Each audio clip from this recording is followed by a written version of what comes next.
Let's mic देश का मिजाज साउथ।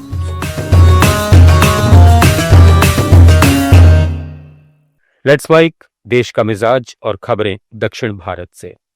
अन्ना डीएमके के मुखिया एडप्पाडी पलानीस्वामी ने कहा है कि पार्टी के पुराने लीडर्स को वापस लाने का नाम भी नहीं लेना चाहिए।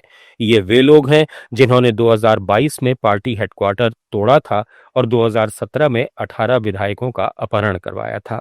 ओ पन्नीर सेल्वम, वीके शशिकला और के सेनगोट्टायन जैसे लोग पार्टी में वापसी की बात कर रहे हैं, लेकिन सेल्फ रेस्पेक्ट पावर से ज्यादा जरूरी है। कोडम्बक्कम में अन्नादुराई की जयंती पर हुए समारोह में पलानीस्वामी ने ये बात कही। तमिलनाडु की राजनीति में पिता पुत्र के बीच खींचतान तेज हो गई है। पीएम के संस्थापक एस रामदोस ने कुछ दिन पहले अपने बेटे अंबुमणि रामदोस को पार्टी से निकालने का ऐलान किया था, लेकिन अब अंबुमणि खेमे का दावा है कि चुनाव आयोग ने उन्हें ही पार्टी अध्यक्ष मान लिया है और चेन्नई की तिलक स्ट्रीट वाले ऑफिस को आधिकारिक पता घोषित किया है।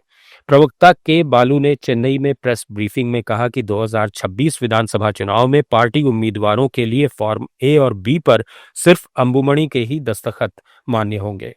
उधर रामदोस खेमे के समर्थक विधायक अरुण ने पलटवार करते हुए कहा कि आयोग ने अंबुमणि को अध्यक्ष नहीं माना, बल्कि आम का चुनाव चिन्ह रामदोस गुट को मिला है। कर्नाटक सेक्सुअलिटी माइनॉरिटी सर्वे कराने वाला देश का पहला राज्य बन गया है। ये सर्वे पूरे राज्य के सभी 31 जिलों में सरकारी अस्पतालों के जरिए कराया जा रहा है। पहले दिन कुछ छोटी मोटी दिक्कतें आईं, लेकिन अधिकारियों का कहना है कि इन्हें जल्द ठीक कर लिया जाएगा।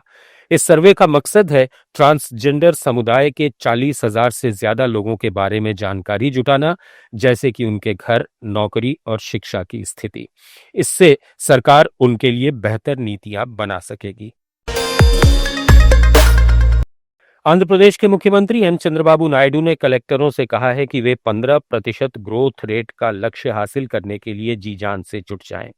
विजयवाड़ा में कलेक्टर्स की कॉन्फ्रेंस में उन्होंने कहा कि स्वर्ण आंध्र 2047 का प्लान पीएम मोदी के विकसित भारत विजन से जुड़ा है। नायडू ने कलेक्टर्स को चेताया कि वे अपने काम में ढील नहीं बरतें, फील्ड विजिट को प्राथमिकता दें और लोगों की समस्याएं समझें। फैसले सिर्फ प्रशासनिक नजरिए से नहीं, बल्कि इंसानियत के साथ लें। अभी राज्य की ग्रोथ रेट 10.5% है, जिसे 2047 तक 15% तक ले जाना है और इसमें कलेक्टर्स की भूमिका सबसे अहम है। इसी कॉन्फ्रेंस में मुख्यमंत्री ने किसानों को यूरिया का इस्तेमाल कम करने के लिए प्रोत्साहन राशि देने का भी ऐलान किया। हर यूरिया बैग पर 800 रुपए की सब्सिडी दी जाएगी, जो पीएम प्रणाम योजना के तहत सीधे किसानों के खाते में जाएगी। नायडू ने कहा कि यूरिया की कोई कमी नहीं है, लेकिन ज्यादा इस्तेमाल से कैंसर का खतरा बढ़ रहा है। उन्होंने बताया कि पंजाब में कैंसर मरीजों के लिए 2 स्पेशल ट्रेनें चल रही हैं और आंध्र प्रदेश कैंसर केस में 5वें नंबर पर है। हाल में चीन ने रासायनिक खाद के कारण हमारी मिर्च की खेप खारिज कर दी। नायडू ने किसानों को इस खतरे के बारे में जागरूक करने पर जोर दिया। तेलंगाना के मुख्यमंत्री रेवंत रेड्डी ने ग्रेटर हैदराबाद म्युनिसिपल कॉरपोरेशन को बिजली बिल कम करने के लिए सोलर पावर सॉल्यूशंस तलाशने के निर्देश दिए हैं। हैदराबाद में एक रिव्यू मीटिंग में उन्होंने कहा कि कॉरपोरेशन का बिजली बिल हर महीने 8 करोड़ रुपए है। उन्होंने सभी एलईडी स्ट्रीट लाइट्स को हैदराबाद के सेंट्रल कमांड कंट्रोल सेंटर से जोड़ने और मंडल स्तर पर डैशबोर्ड लगाने को कहा, ताकि रात में उनकी कार्यक्षमता की निगरानी हो सके। सीएम ने गांवों में सरपंचों को स्ट्रीट लाइट्स की स्थापना और रखरखाव का जिम्मा देने और मौजूदा एलईडी लाइट्स का सर्वे करने के आदेश दिए। सेंट्रल एडमिनिस्ट्रेटिव ट्रिब्यूनल ने केरल सरकार के 1998 बैच के आईएएस बी अशोक के ट्रांसफर ऑर्डर पर रोक लगा दी है, जो सोमवार को जारी हुआ था। इस ऑर्डर में अशोक को जीएडी विभाग का प्रमुख सचिव बनाया गया था।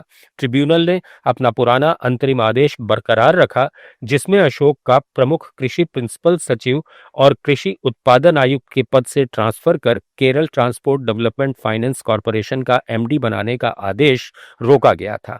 मामले की अगली सुनवाई 23 सितंबर को होगी। देश का मिजाज में फिलहाल इतना ही। बने रहिए लेट्स माइक के साथ।